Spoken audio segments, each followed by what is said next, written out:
In the next minutes, you're going to learn about the evil twin attack. Yes, this is the evil twin attack simulation. Yes, your public Wi-Fi might already be compromised. Here's how hackers steal your credentials and how to stop them. As an ethical hacker, you should definitely need to know about this. So here you can see from this demonstration, there may be fake Wi-Fi and the real Wi-Fi. What is an evil twin attack? Like, attacker is creating a fake Wi-Fi hotspot. That is what evil twin in short. Like, that looks identical to a legitimate one. When you connect all your traffic flows to the attacker's machine, passwords, your session, and everything goes through the attacker machine if you connect to an evil twin network. That means a fake Wi-Fi hotspot. If you connect to a fake Wi-Fi hotspot that looks identical, and all of your data like password, sessions, everything will flow through the attacker's machine. So the methods looks like SSID cloning. The attacker copies the exact name of the Wi-Fi, the name of the Wi-Fi seems to be SSID, which is what we called SSID is the network name. The attacker will create the same name of the SSID as attacker's fake Wi-Fi network. This is what the SSID cloning means. Like, we have the stronger signals. Like, sitting closer to victims, the attacker broadcasts a stronger signal. So your device auto connects or you manually pick it. So basically, when you open your settings in the phone, if you find your Wi-Fi seems to be slow, you will try to connect to the more signal strength connection. So if attacker is close to you, then you are just connecting to the wrong Wi-Fi network, compromising your safety. So fake portal, like a convincing login page appears sometimes if you connect to evil twin, you will be able to find a login page of a real cave portal or of something that you seems to be trustworthy. So you enter your credentials and they get captured instantly. So this is about fake portal. And in full man in the middle view, like once you connected to the attacker mission, the attacker intercepts all traffic like your passwords, cookies, messages, everything passed through the connection. So this is about the man in the middle attack. So how this attack unfolds, like how it works. Like, first phase is about reconnaissance, which is about gathering information. So in this case, the attacker turns the Wi-Fi wireless adapter into monitor mode for discovering the network. Attacker use tools like Wi-Fi Fisher or AirmonNG. So attacker make their network into monitor mode. After that, attacker will run the arrow dump command like this, and attacker will get your name of the SSID, which you can call as the name of the Wi-Fi network that you're seeing when you are going to connect. So yeah, that is the first step. Attacker discovers the SSID name. After that, attacker use tools like the Wi-Fi Fisher for creating a fake Wi-Fi. So yeah, the evil twin doesn't require any password. So you can see this is how the evil twin looks like if created. So for example, if there is a network called CCD free Wi-Fi as target, so we are going to set up a roach access point as CCD free Wi-Fi, the same one. So you find two CCD free Wi-Fi, so you connect to one of them with strong signals or strong speed or whatever you find it good. So you try to connect. If you connect to the wrong one, then your device is compromised.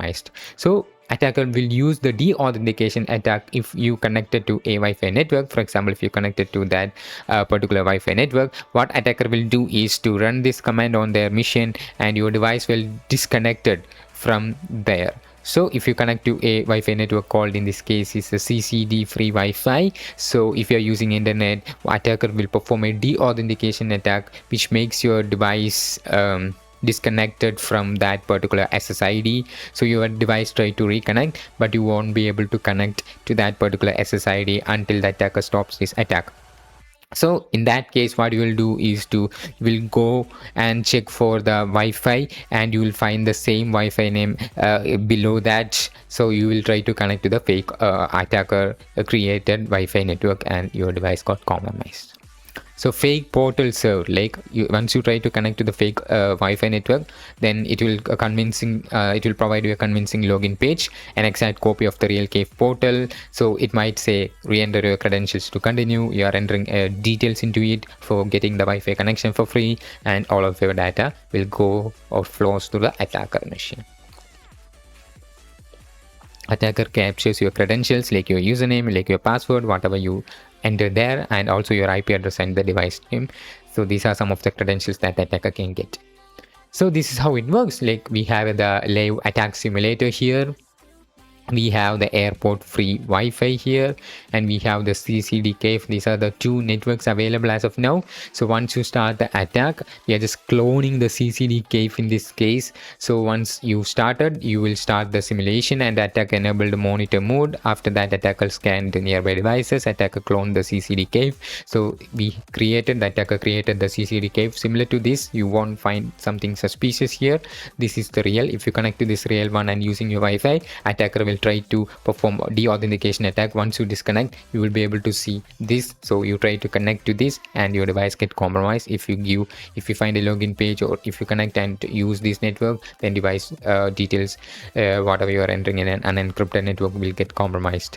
So you can see like if you connect, attackers can able to see your device, your credentials that you entered. If they ask for some credentials, if you enter the credentials, it get captured by the attacker. So this is how basically it works. Okay, so you can stay safe using methods like using a VPN, which encrypts all of your traffic end to end. Even on Evil Twin, the attacker only see gibberish things, like attacker can only be seen the encrypted things. So that is why using a VPN is safer. So, and verify the HTTPS always. If you are using a page with HTTP only enabled, then it might cause trouble to you. You can also need to verify the HTTPS. If it is running on HTTPS, it's good to go. No, you also need to use VPN. You also need to check HTTPS and some other things to stay safe.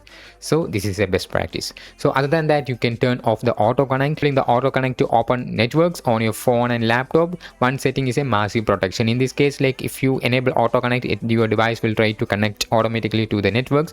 If your device connects to the network, then it may cause trouble to you. So that is why it is recommended to disable the auto connect feature for safety and security.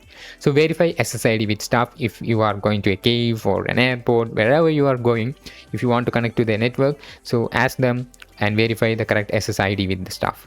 If you don't verify that, if you connect to something wrong, then your data will go wrong. So use mobile data instead. For sensitive tasks like banking, email, work, never use public Wi-Fi networks. You can use your mobile data or your own personal mobile hotspot. That seems to be better than using someone else or the private public Wi-Fi network.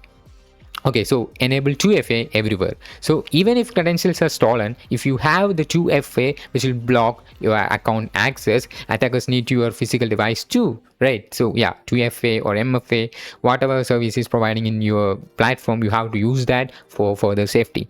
Okay, so these are the 6 things that helps you to protect from these kinds of attacks. Other than that, you also have a quiz here. So this is something that you should read, like what makes an Evil Twin attack so effective against most victims. So what do you think Evil Twin attack is effective against most victims? So do you think it requires exploiting a software vulnerability? Or do you think the attacker needs physical access to the router? Or do you think it only works on Windows devices? What you say? So this is your time to guess, and I say you have to guess and keep it in your mind. I'm just going to answer this. In this case, it's the devices cannot distinguish between networks with the name SSID. So this is most effective because the devices cannot distinguish if they find 2 similar names. So that's the reason this is the answer. The devices cannot distinguish between networks with the same SSID. Okay, so Wi-Fi devices select networks by SSID name, not by verifying the identity. 2 networks with the same name look identical to a device. The stronger signal wins. If attacker is close to you, then the signal will be stronger. So it will win, right? So other than that, the other question is, what does a de-authentication attack do in this context? So what do you think a de-authentication attack? If you watch this video till the end, without skipping, then you will be able to answer that. If you skip any part of this video, then you won't be able to answer if you don't know Evil Twin before. What do you say? keep it in your mind. I'm going to answer that right now. It's basically forces your device off the real network so they reconnect to the evil tune. So if you're connected to a Wi-Fi network, then what happens if attacker performs the deauthentication attack, your device will disconnect from the Wi-Fi network. And if you check for other Wi-Fi networks in your mobile settings or your PC settings, you will find the similar one. So you connect to that similar one, so you are successfully fall into the trap of attacker. So you are just giving, if they pop up a phishing pages or a legitimate looking pages, you are just giving your credentials for getting the Wi-Fi network. So your whatever details you are entering there will get compromised. Okay, so this is about it. Other than that, the last question in this case is, which single protection makes an evil twin attack nearly useless against you? So what do you say? Think about it, read, and keep it in mind. Now we are going to answer. Like, using a strong Wi-Fi password doesn't make you protect from evil twin attack, because attacker is not going to crack your password in evil twin. You are just disconnecting and connecting to the fake access point provided by the attacker. So having an antivirus installed? No. As compared to others, it seems to be enabling airplane mode first? No. So yeah, the answer is using a VPN. The virtual private network is based on public networks. It will provide end-to-end encryption, and which will make, even if you are connected to the evil twin, your data will get gibberish to the attacker. Like, all of your data get encrypted in the VPN tunnel. So yeah, that's in this case. So yeah, you can see that a VPN encrypts all your traffic end to end. Even connected to an evil twin, the attacker only sees encrypted gibberish. No password, no session, nothing useful. So that's pretty much about it, guys. I hope this simulation helped you to learn about the evil twin. Thanks for watching. I will see you in the next one.